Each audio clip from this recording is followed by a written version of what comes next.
네, 어제 코스피가 외국인의 순매수에 힘입어 6,600선 문턱까지 올랐습니다. 하지만 도박 판이 돼버린 변동성에 투자 자금은 줄어들고 있는 추세입니다. 관련된 내용은 서은숙 상명대학교 경제금융학부 교수와 함께 알아보겠습니다. 교수님 어서 오십시오. 네, 안녕하세요. 그래도 어제는 코스피가 오랜만에 힘을 냈는데요. 네. 그 배경에는 외국인들의 순매수가 있었습니다. 네. 이게 다시 시장이 오를 수 있는, 다시 힘을 받는 그런 추세로 볼 수 있을까요? 뭐 반등은 일단은 우리는 이제 긍정적인 신호로 보기는 해야 되겠죠. 네. 근데 이제 이게 완전 추세 전환이 됐다, 완전 상승세로 다시 돌아섰다라고 보기에는 조금 그런 단계는 아닌 것 같아요. 그 정도 단계는 아니고요. 예. 어쨌든 코스피가 지금 미국 AI 반도체주 강세 영향을 좀 받아가지고 반도체 대형주가 강하게 오르면서 외국인이 지금 1조 4천억 원 이상 그 넘게 순매수하면서 상승을 좀 주도했다라고 봐야 되고요. 예. 두 번째가 아무래도 원달러 환율이 1,420원대로 좀 내려오면서 외국인의 환차손 우려가 줄어든 점도 도움이 좀 됐습니다. 주식시장에. 이제 다만 우리가 데이터를 좀 보면은 거래 대금하고 투자자 예탁금, 그다음에 신용융자 그 잔고들을 보면요. 이게 어떻게 보면 투자자들이 적극적으로 사고 그다음에 또 빚내서 투자를 하기보다는 예. 좀 현금을 보유하면서 좀 감망하는 심리가 좀 크다는 데이터로 보여지거든요. 예. 그러다 보니까 개인 투자자들까지 본격적으로 시장에 좀 들어온 것은 아니다라고 우리가 복귀한 모습은 아니다라고 이제 판단을 좀 해야 되고요. 따라서 지금은 이제 시장 전체의 강한 상승장이라기보다는 좀 급락 이후에 외국인과 반도체가 주도하는 그러한 좀 반등에 가까운 그러한 네. 시장이다라고 봐야 되고요. 앞으로 이제 외국인 순매수가 지속되는지도 굉장히 중요한 데이터일 것 같고 제일 중요한 건 반도체 실적 전망이겠죠, 그죠? 이게 이제 실제로 상향이 계속되는지 올라가는지를 굉장히 봐야 되고 그다음에 제일 중요한 게 조금 전에 봤던 것처럼 거래 대금이 회복되는지를 보는 게 굉장히 중요할 것 같아요. 그래서 우리가 이렇게 보통 얘기를 하거든요. 반등의 질은 좋지만 추세 회복 여부는 며칠 더 지켜봐야 된다라고 보통 시장은 평가를 하고 있는 것 같습니다. 알겠습니다. 네. 며칠 만의 상황으로 추세를 이야기하기는 네. 조금 이를 수 있으니까요. 네. 교수님께서 여러 가지 중요한 이슈들을 던져주셨는데요. 네. 환율이라든지 네. 투자자금 감소라든지 네. 여러 가지 측면들이 있는데 하나하나 살펴보도록 하겠습니다. 네. 그 전에 네. 코스닥 이야기 좀 해보도록 네. 할까요? 코스닥이 1200선에서 무시무시하게 떨어졌다가 네. 그래도 800선 가까이까지 회복을 네. 했어요. 네. 4거래일 연속으로 급등세를 보여주고 있는데 네.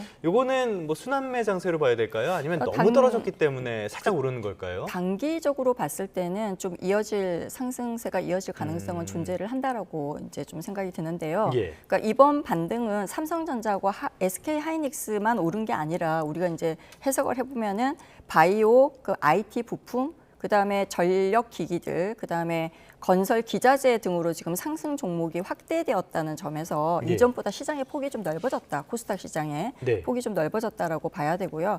이게 왜 그러냐면 AI 투자가 반도체 한 업종으로 끝나는 게 아니거든요. 예를 들면 우리가 데이터 센터를 하나를 만들려면 필요한 게 전력망과 변압기, 그다음에 뭐 냉각 설비라든가 네트워크 장비라든가 그렇죠. 그다음에 건설 인프라 이런 예. 것들이 다 같이 필요하거든요. 예. 그래서 HBM에서 시작된 수혜가 어떻게 보면은 밸류체인 전체로 좀 번질 수 있는 그러한 이제 분위기를 보여주는 데이터들이다라고 볼 수가 있을 것 같고요. 다만 방금 말씀하신 것처럼 좀 순환매가 지속이 되려면은 예. 사실은 금리나 환율 같은 거시 데이터 의 변화가 굉장히 중요하고요. 그다음에 당연히 실적이 밑받침이 돼야 됩니다. 네네. 그래서 특히 이제 코스닥 성장주 같은 경우는 어떻게 보면은 미래의 이익의 비중이 굉장히 큰 종목들이 굉장히 많잖아요. 그래서 시장 금리가 다시 오르게 되면은 부담을 크게 받을 수밖에 없는 그러한 주들이 성장주들이거든요. 그게 예. 코스닥 시장에 굉장히 많이 들어가 있고 그래서 모든 그 성장주들이 다 같이 함께 오르기보다는 좀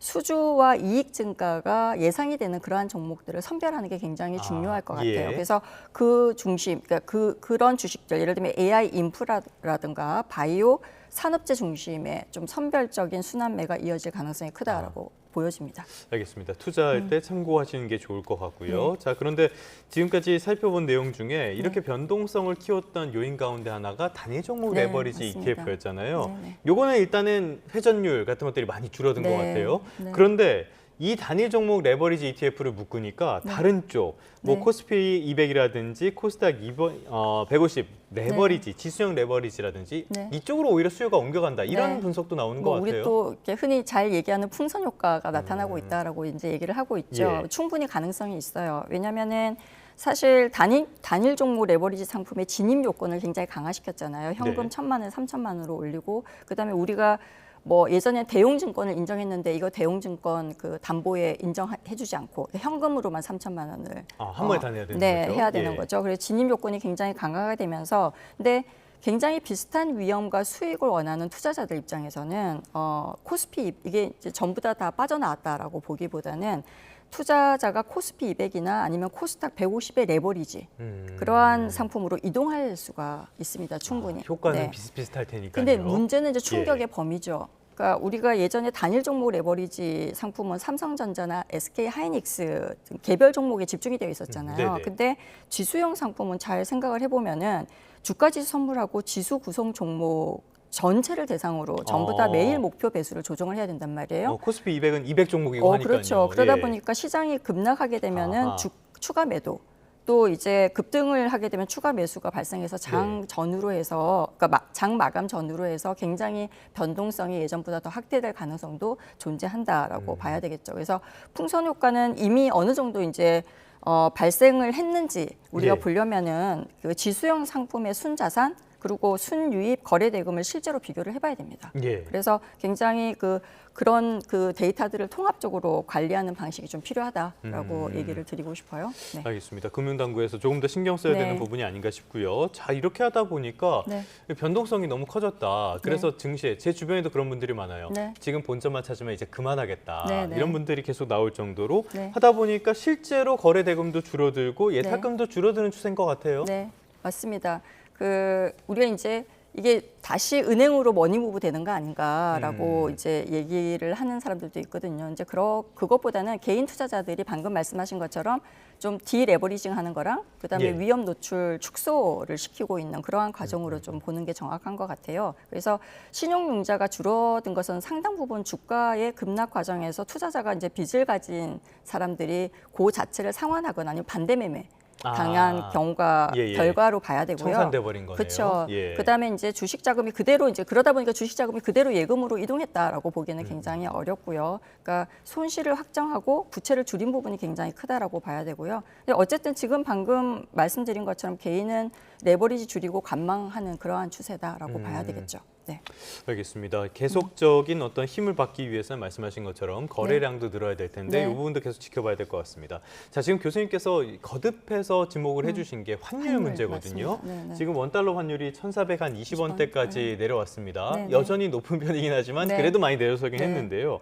이 과정에서 보면은 엔화가 약간의 강세를 보였던 거 여기에도 영향을 받은 것 같아요. 네, 이게 이제 사실 스캇 베센트 미국 재무장관이 그러니까 아시아권 네. 이제 엔화와 원화가 좀 더 과도한 변동성을 굉장히 크게 이제 보이고 있는 부분에 대해서 좀 지적을 우리나라 같은 경우에는 원화가 변동성을 크게 보이고 있는 걸 지적을 한 것도 있고요. 예. 이제 그러다 보니까 어떻게 보면은 이제 엔화하고 원화가 같이 좀 움직이는 경향이 많아요. 네. 그러니까 엔화도 약세고 원화도 지금 약세인 상황이거든요. 그래서 이런 상황에서 이제 왜 같이 움직이냐면 동조되는 상황은 우리가 경쟁 업체들이 되게 많아요. 네네. 그러니까 대부분의 산업들이 일본하고 우리나라는 거의 같이 경쟁한다라고 봐야 되거든요. 그러니까 통화 가치의 약세는 결국 가격 경쟁력이랑 직접 연결되기 때문에 같이 움직이는 수밖에 없다라고 봐야 되거든요. 그래서 예, 예. 동조성이 굉장히 높다라고 보는 겁니다. 그래서 결국은 일본의 엔화에 대해서 미국이 지적을 하고 있다고 한다면 그거는 결국은 우리의 원화하고도 같이 연결이 되고 그다음에 그게 다시 위안화하고도 같이 연결되는 그러한 상황이라고 봐야 됩니다. 미국이 보기에는 얘도 똑같은 애다 이렇게 볼 수 그래서 있는 거네요. 엔화가 가장 중요한 사실은 예. 동아시아에서는 가장 중요한 화폐라고 보기 때문에 여기에 대해서 좀 안정화시키면은 원화와 위안화도 같이 이제 잡을 수 있다라고 보는 거죠. 네. 그런데 그렇다고 해도 미국이 엔화에 노골적으로 개입하는 모습을 보이는 맞습니다. 거 이거는 조금 이례적인 것 같아요. 굉장히 좀 이례적으로 봐야 될 것 같아요. 예. 그래서 보면은 사실은 엔화가 이제 지나치게 약세가 되면은 미국 같은 경우에도 굉장히 이제 산업 구조도 그렇고 그러다 보니까 네. 굉장히 어려움이 굉장히 많거든요. 그래서 엔화를 강세를 좀 지금 현재는 달러가 굉장히 강세인 상황이잖아요. 그래서 엔화를 좀 강세로 만들어야 될 필요가 있다라고 이제 느끼고 있는 거고. 네. 근데 일본은 사실은 지금 엔캐리 트레이드 이슈가 굉장히 있단 말이에요. 미국도 그렇죠. 마찬가지고. 그래서 사실 달러 국채를 팔고 그 달러를 가지고 그다음에 이제 일본의 금리가 좀 올라가기 시작하는데 일본이 재정 적자가 너무 심해요. 이제 그러다 보니까 금리를 계속 올리기는 굉장히 힘든 상황이거든요. 금리를 네네. 계속 올려야지만 엔화가 강세가 되는데 금리를 1%대에 지금 동결하고 있는 상태란 말이에요. 그러니까 미국 입장에서는 보면 엔캐리 트레이드 청산이 이제 일어날 가능성이 크기 때문에 그렇게 되면 미국 국제 시장과 글로벌 금융 시장에 굉장히 변동성을 크게 키우는 이슈가 되거든요. 그러니까 네. 미국 국채를 팔지 말고 미국 국채를 팔게 되면 가격이 떨어지고 결국은 미국 장기 국채 금리가 올라가게 되고 이게 미국의 모기지 금리부터 시작해서 대출 금리에 전부 다 영향을 주기 때문에 예. 그냥 이렇게 하지 말고 우리 달러를 대출을 받아갖고 가라라고 하는 예. 결정까지 내린 그런 상황이죠 지금 현재. 네. 이례적인 상황에도 이유가 있긴 한데 네. 그럼에도 불구하고 네. 좀 이상해 보이는 건 사실입니다. 네. 자, 지금까지는 주식시장 그리고 네. 외환시장까지 살펴봤는데요. 또 하나 지금 굉장히 큰 관심을 받는 자산시장이 있죠. 네. 부동산 시장 말씀을 네. 좀 드려보도록 하겠습니다. 네. 정부가 세제 개편안을 내놨는데요. 일단 교수님 이 세제 개편안은 어떻게 보셨습니까? 뭐 일단은 정부가 준 방향성은 명확해요. 그래서 실거주자 위주의 세제 혜택은 주고, 예. 그러니까 실거주자가 아니고 그냥 보유하고 다른 데 이제 투자하는 그런 데랑 그다음에 고가, 초고가 주택이죠. 네. 45억, 50억 이상의 주택에 대해서는 세금을 굉장히 급격히 늘리겠다라는 방향성은 정확하게 준 것 같아요. 네, 그래서 근데 이제 문제는 뭐냐면은 초고가 주택 아래에 우리가 이제 주택 시장을 1, 2, 3, 4, 5분위로 나누게 되면은 그 밑에 있는 가격대의 주택들이 예. 이제 우리는 서울은 누가 보든지 간에 지금 보면은 자가 주택을 갖고 있는 게 44% 정도, 네. 나머지 한 60% 정도가 임대차란 말이에요. 그렇죠. 예. 그러니까 그 주택에 해당하는 거는 결국은 실거주자를 하기 위해 들어오게 되면은 임대차가 다 딴 데로 빠져나가야 되는 상황이 생기잖아요. 예. 그러니까 그 시장에 굉장히 영향을 주는 그런 부작용을 우리가 굉장히 우려하고 있다라고 봐야 되겠죠. 그러니까 그 부분을 정부가 어떻게 대책을 마련하고 있는지 굉장히 궁금합니다. 사실 저도. 네. 실제로 지금 조금 덜 똘똘한 한 채라고 불리는 네. 그런 지역들의 매수문이라든지 임대차 문의가 이어지고 있다고 하는데요.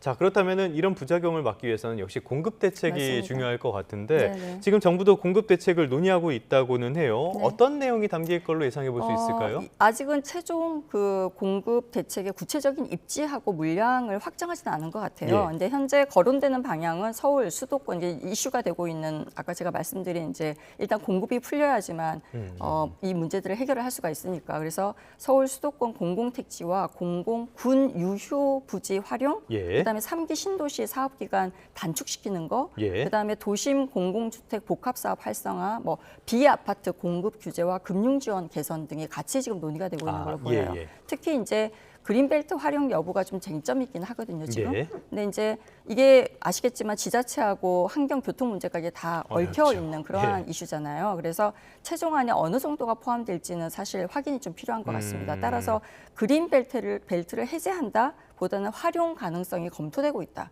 정도로 우리가 표현하는 게 맞을 예. 것 같아요. 그래서 근데 제가 볼 때 이번 대책에서 가장 중요한 거는 공급 목표 숫자보다는 실행 시간표인 것 같아요. 네, 그래서 어느 부지를 언제 인허가하고 착공할지 사업 책임 기관과 금융 지원 방식까지 같이 제시가 되어야지만 시장의 신뢰를 얻을 수 있다. 그거 없이는 그냥 공급이 발표되는 순간이 아니라 뭐 우리가 어떻게 보면 실제 착공과 입주가 시작될 때 가격 기대가 반영이 되기 때문에 그런 부분이 패키지로 같이 제시가 되어야지만 투자자들의 신뢰를 어느 정도 얻을 수 있지 않을까라는 생각이 듭니다. 자, 그런데 교수님께서 말씀해 주신 공공택지, 군 유휴부지 활용, 3기 네. 신도시 속도 이런 거는 매번 나왔던 맞습니다. 이야기잖아요. 네네. 이번에 이게 신뢰를 줄 수 있을지 조금 의문이 드는 부분인데요. 그래서 아까 제가 말씀드린 것처럼 이게 과거의 공급 대책이 그 택지하고 물량 목표를 굉장히 크게 발표했잖아요. 네. 근데 아시겠지만 토지 보상이나 뭐 인허가나 환경 교통 평가나 뭐 이런 거에 막혀가지고 실제 착공이